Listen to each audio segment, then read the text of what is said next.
कि अगर आपको इंडिया का शिक्षा मंत्री बनाया जाए तो आप इस एजुकेशन पॉलिसीज़ में क्या चेंजेस लेके आना चाहेंगी जिससे कुछ ज़्यादा बेहतरी हो हमारे एजुकेशन सिस्टम में? देखिए, एजुकेशन सिस्टम में काफ़ी रिफॉर्मेशन की बिल्कुल ज़रूरत है। मैम। अगर हम बात करें तो इनिशियल लेवल से, प्राइमरी लेवल से अगर हम बात करें तो प्राइमरी लेवल तक बच्चों को इतने हैवी बैग्स, जो आप जानती बहुत हैं, ज़्यादा मैम। जो बच्चों के फिजिकल उस पे स्ट्रक्चर पे प्रॉब्लम्स क्रिएट कर रहे हैं, तो सबसे पहले तो ये हैवी बैग वाला सिस्टम हटाने की ज़रूरत है। सब कुछ डिजिटलाइज हो गया है। मानते हैं कि स्टूडेंट्स के लिए बहुत ज़्यादा स्क्रीन वॉचिंग भी हार्मफुल है, कहीं ना कहीं हेल्थ इश्यूज आते हैं, लेकिन उसको ध्यान में रखते हुए बैग को कम किया जा सकता है।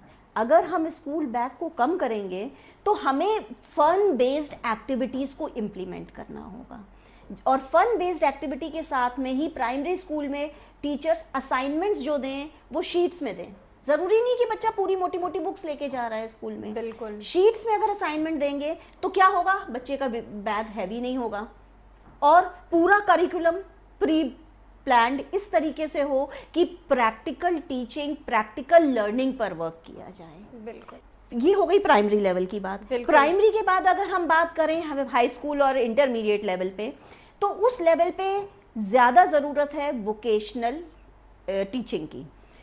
क्लास 8th के बाद हर स्कूल में एक करियर काउंसलर होना चाहिए। बिल्कुल मैम, इट्स क्योंकि वेरी अगर इंपॉर्टेंट। करियर काउंसलर होगा तो जिस तरीके से हमने आपने इतना लेट कर दिया अपनी लाइफ में बहुत स्ट्रगल। सक्सेसफुल होने में या अपने लक्ष्य को अचीव करने में, वो बच्चा शुरू में ही समझ जाएगा, करियर काउंसलर उसको सही डायरेक्शन दे पाएगा, जिससे कि बच्चा क्लास 9th ऑनवर्ड्स ही राइट सब्जेक्ट का चॉइस कर पाए।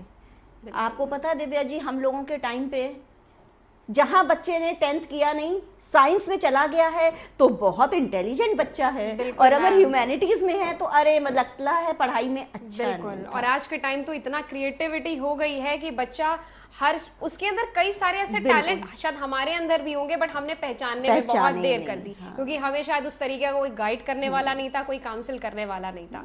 तो आई थिंक अगर स्कूल में काउंसलर्स होंगे, कॉलेजेस में काउंसलर्स होंगे, तो बच्चा आगे अपनी हायर स्टडी को प्रोफेशनलिज्म में उसी को चुनकर आगे बढ़ेगा और काफी तरक्की हासिल करेगा। हाँ, ये तो हो गई टीचिंग की बात। इसके साथ साथ बहुत ज़रूरी है कि स्कूल्स के इंफ्रास्ट्रक्चर पे वर्क किया जाए। टीचर्स को की जो है ट्रेनिंग रेगुलर बेसिस पे हो। गवर्नमेंट स्कूल्स जो चाहे प्राइमरी हो, थोड़ा ऊपर के देखिए कितना ज्यादा बच्चे वहां पे कोई पढ़ाई नहीं हो रही है। टीचर्स तो जरूरी है ये जो गैप आ गया है प्राइवेट एंड गवर्नमेंट स्कूल्स में, that gap needs to be bridged up. और उसको ब्रिज अप करने के लिए वही जैसा कि मैंने कहा complete reformation of education system की रिक्वायरमेंट है, तो वो करना पड़ेगा। और क्वालिटी एजुकेशन तभी मिल पाएगी जब हमारे पास क्वालिटी टीचर्स होंगे। बिल्कुल है ना। तो टीचर्स की ट्रेनिंग पर वर्क करें, चाहे वो प्राइवेट सेक्टर का स्कूल हो चाहे वो गवर्नमेंट सेक्टर का स्कूल हो, वो रिक्वायर्ड है।